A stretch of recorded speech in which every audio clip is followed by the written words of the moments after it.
नमस्ते दोस्तों, मैं प्रोफेसर सुभाष, हिंदी विभाग कुरुक्षेत्र विश्वविद्यालय कुरुक्षेत्र से आपके साथ चर्चा कर रहा हूँ महापंडित राहुल सांकृत्यायन के लेख तुम्हारे समाज की क्षय के बारे में। दोस्तों, राहुल सांकृत्यायन बहुमुखी प्रतिभा संपन्न विचारक, जिन्होंने धर्म, दर्शन, लोक साहित्य, यात्रा साहित्य, इतिहास, राजनीति, जीवनी, कोश अनेक क्षेत्रों में प्रशंसनीय कार्य किया।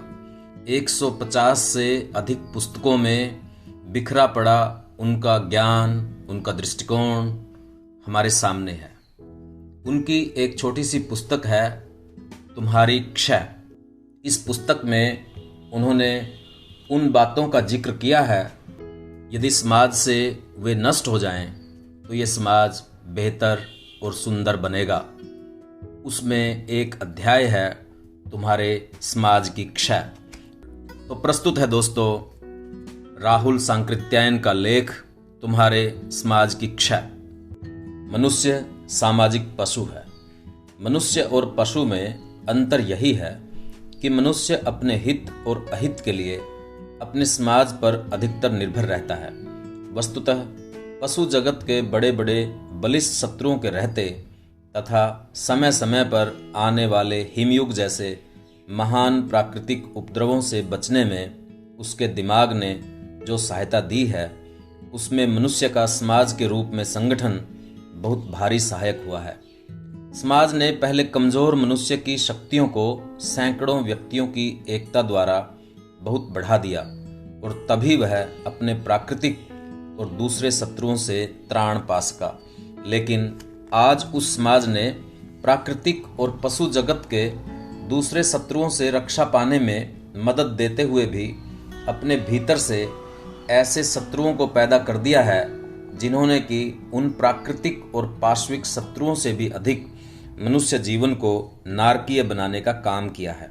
समाज का अपने भीतर के व्यक्तियों के प्रति न्याय करना प्रथम कर्तव्य है। न्याय का मतलब यह होना चाहिए कि हर व्यक्ति अपने श्रम के फल का उपयोग कर सके, लेकिन आज हम उल्टा देखते हैं। धन वह है जो आदमी के जीवन के लिए अत्यंत आवश्यक है। खाना, कपड़ा, मकान, यही चीजें हैं जिन्हें कि वास्तविक धन कहना चाहिए। वास्तविक धन के उत्पादक वे ही हैं जो इन चीजों को पैदा करते हैं। किसान वास्तविक धन का उत्पादक है, क्योंकि वह मिट्टी को गेहूं, चावल, कपास के रूप में परिणत करता है। 2 घंटे रात रहते खेतों में पहुंचता है। जेठ की तपती दोपहरी हो या माघ पूस के सवेरे की हड्डी छेदने वाली सर्दी, वह हल जोतता है, ढेले फोड़ता है। उसका सारा बदन पसीने से तरबतर हो जाता है। उसके एक एक हाथ में 7-7 घट्टे पड़ जाते हैं। फावड़ा चलाते चलाते उसकी सांस टंग जाती है, लेकिन तब भी वह उसी तरह मशक्कत किए जाता है, क्योंकि उसको मालूम है कि धरती माता के यहाँ रिश्वत नहीं चल सकती। वह स्तुति प्रार्थना के द्वारा अपने हृदय को खोल नहीं सकती। यह अकिंचन मिट्टी सोने के गेहूं, रुपए के चावल और अंगूरी मोतियों के रूप में तब परिणत होती है जब धरती माता देख लेती है कि किसान ने उनके लिए अपने खून के कितने घड़े पसीने दिए। कितनी बार थकावट के मारे उसका बदन चूर चूर हो गया और कुदाल अनायास उसके हाथ से गिर गई। गेहूं बना बनाया तैयार एक एक जगह 10-20 मन रखा नहीं मिलता। वह 15-15, 20-20 दानों के रूप में, और वह भी अलग अलग बालियों में छिपा सारे खेत में बिखरा रहता है। किसान उन्हें जमा करता है, बालियों से अलग करता है। 10-10, 20-20 मन की राशि को एक जगह देखकर एक बार उसका हृदय पुलकित हो उठता है। महीनों की भूख से अधमरे उसके बच्चे चाह भरी निगाह से उस राशि को देखते हैं। वे समझते हैं कि दुख की अंधेरी रात कटने वाली है और सुख का सवेरा सामने आ रहा है। उनको क्या मालूम कि उनकी यह राशि, जिसे उनके माता पिता ने इतने कष्ट के साथ पैदा किया, उनके खाने के लिए नहीं है। इसके खाने के अधिकारी सबसे पहले वे स्त्री पुरुष हैं जिनके हाथों में एक भी घट्टा नहीं है, जिनके हाथ गुलाब जैसे लाल और मक्खन जैसे कोमल हैं, जिनकी जेठ की दोपहरियां खस की टट्टियों, बिजली के पंखों या शिमला और नैनीताल में बीतती हैं। जाड़ा जिनके लिए सर्दी की तकलीफ नहीं लाता, बल्कि मुलायम ऊन और कीमती पोस्तीन से सारे बदन को ढके, इन लोगों के लिए आनंद के सभी रास्ते खोल देता है। निठल्ले और निकम्मे ये बड़े आदमी, जमींदार, महाजन, मिल मालिक, बड़ी बड़ी तनख्वाहों वाले नौकर, पुरोहित और दूसरी सभी प्रकार की जोकें किसान के कसाले की इस कमाई के भोजन का सबसे पहले हक रखती हैं। मजदूर भोंपू लगते ही आंख मलते हुए कारखाने की ओर दौड़ता है।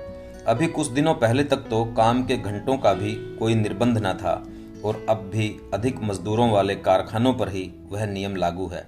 वहाँ 3 आने और 4 आने रोज पर वह खटता है। इसी 3-4 आने में उसे बीवी, 3-4 बच्चों और बूढ़े माँ बाप की भी फिक्र करनी है।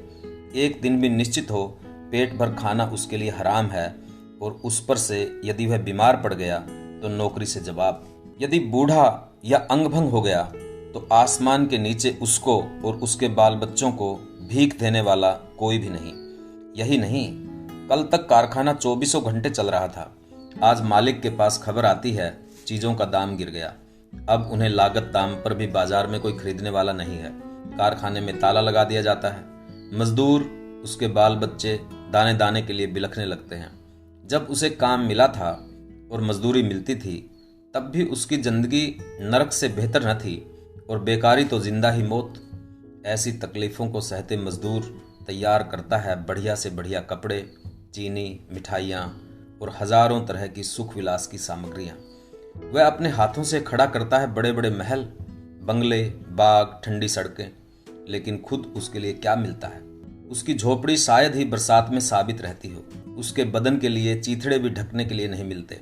कितनी ही उसकी अपनी बनाई चीजें उसके लिए स्वप्न की सी मालूम होती है, और मजदूर की हड्डियों, पसीने और चिंता से बनी इन चीजों का उपभोग कौन करता है? उनके खून के गारे से उठी अट्टालिकाओं में विहार कौन करता है?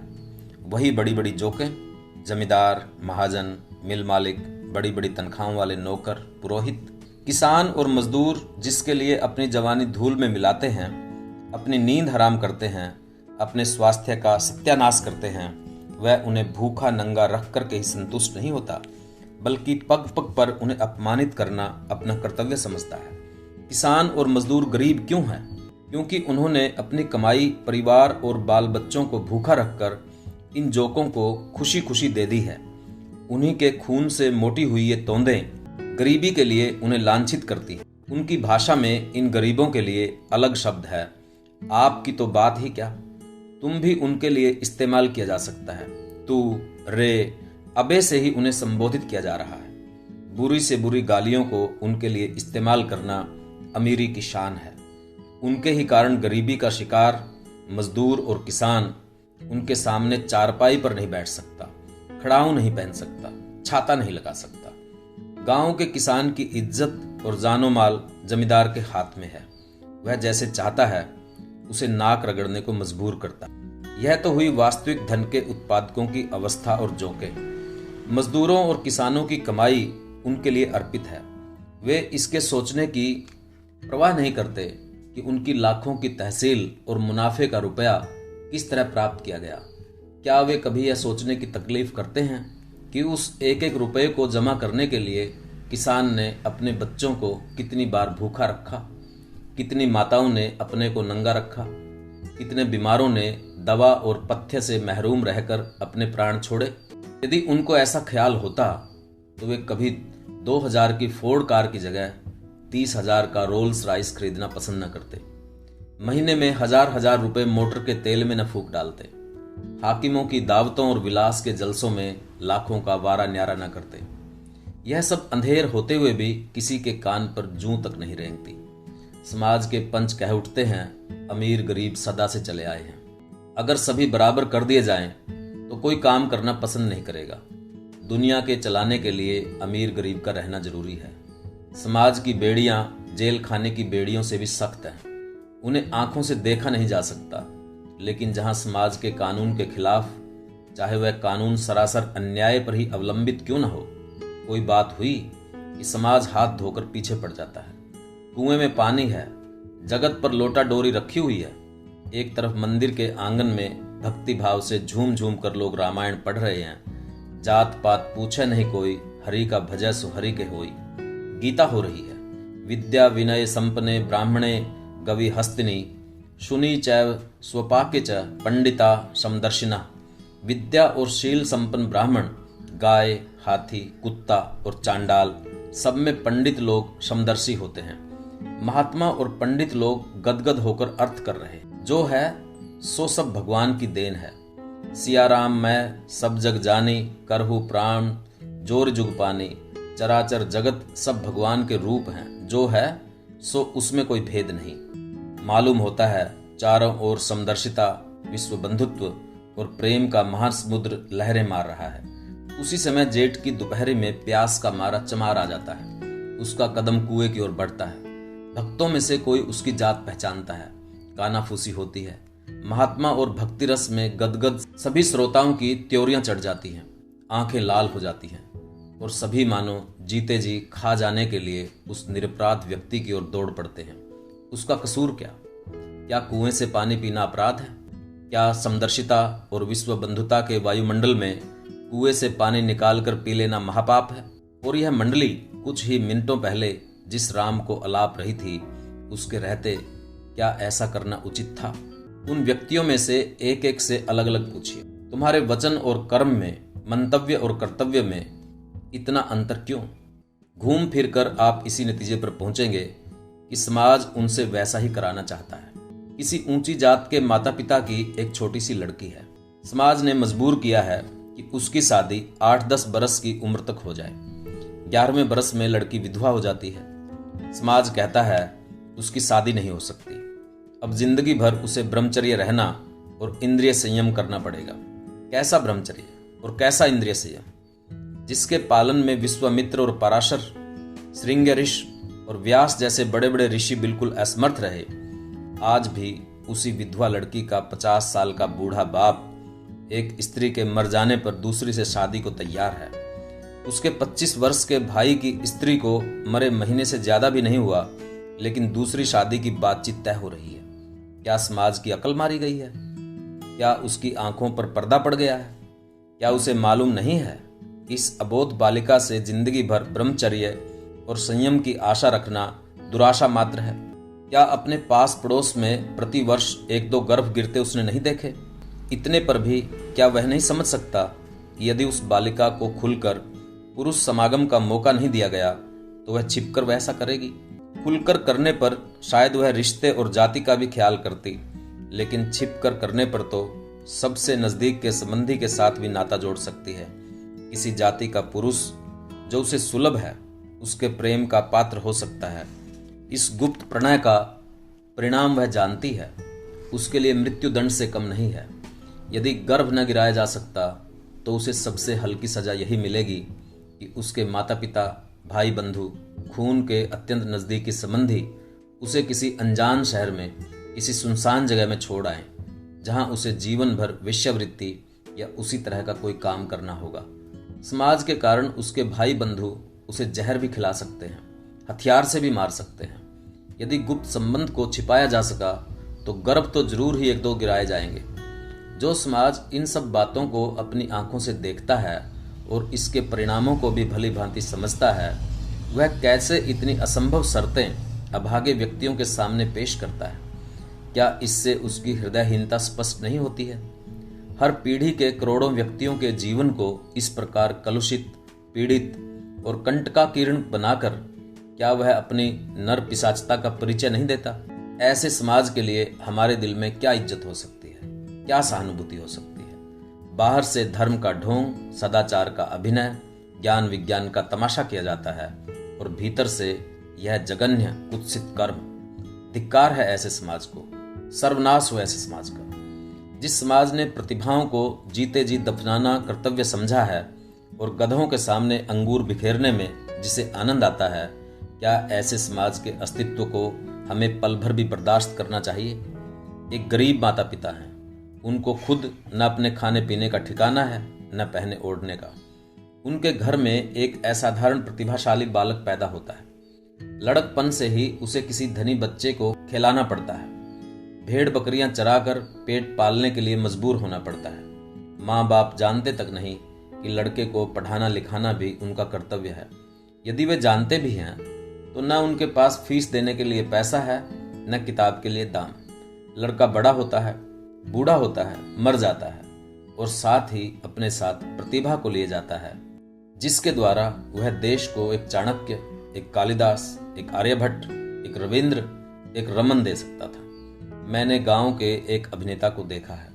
यदि वह किसी ऐसे देश में पैदा हुआ होता जहां प्रतिभाओं के आगे बढ़ने के सारे रास्ते खुले हैं, तो वहां वह प्रथम श्रेणी का जगत विख्यात अभिनेता होता। लेकिन आज 60 बरस की अवस्था में इस अशिक्षित व्यक्ति की वह महान प्रतिभा ग्रामीण स्त्री पुरुष जीवन के कुछ सजीव चित्रण द्वारा अपने परिचितों का कुछ मनोरंजन मात्र कर सकती है। मैंने ऐसे स्वाभाविक कवि देखे हैं जिन्हें अक्षर का कोई भी ज्ञान नहीं, जिस भाषा को बोलते हैं उनमें कोई लिखित साहित्य नहीं, कोई आचार्य परंपरा नहीं, छंद और अलंकार के परिचय का कोई साधन नहीं, तब भी अपनी भाषा में वे बहुत ही भावपूर्ण रसपूर्ण कविता कर सकते हैं। शिक्षित जन उनकी कविता को गंवारू कहकर निरादर करते हैं और इसके कारण वे खुद भी उसे वैसा ही समझते हैं। कवित्व के लिए बाहर से न उन्हें कोई प्रेरणा मिलती है न प्रोत्साहन, सिर्फ अंतः प्रेरणा से मजबूर होकर वे कभी कभी कुछ गा लेते हैं। मैं गांव के एक लड़के के बारे में जानता हूँ। उसकी माँ विधवा है, नाम मात्र का थोड़ा सा खेत पुत्र और माता की जीविका का साधन है। लड़का गांव की पाठशाला में पढ़ने बैठा, असाधारण मेधावी, गणित में विशेष निपुण। प्राइमरी स्कूल में उसे छात्रवृत्ति मिली, जिसकी सहायता से उसने मिडिल पास किया। वहां भी उसने छात्रवृत्ति पाई। यद्यपि पर्याप्त न थी तो भी किसी तरह वह अपनी पढ़ाई को जारी रख सकता था। मैट्रिक में युक्त प्रांत से उत्तीर्ण होने वाले कई हजार छात्रों में उसका नंबर दूसरा या तीसरा था, किंतु जो एक या दो छात्र उसकी अपेक्षा अधिक नंबर से पास हुए थे वे धनियों के लाडले थे।